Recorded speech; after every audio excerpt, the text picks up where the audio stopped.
Ayan. Okay. So, pagsasalitain lang daw natin ng very quick ang ating budget sa amin.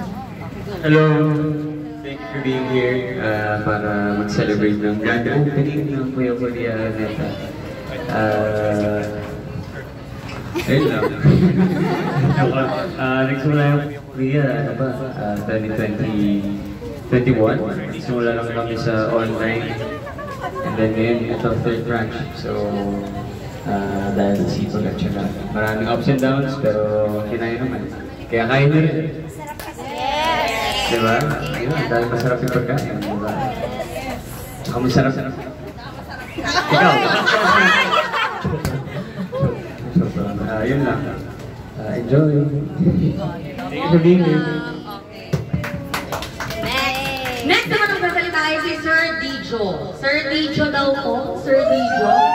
Yes, Sir Dijo. Yes! Mabilis lang, sir! Yeah! Hello guys, thank you for coming. Please continue to support Kuya Ferdinand. Enjoy the food.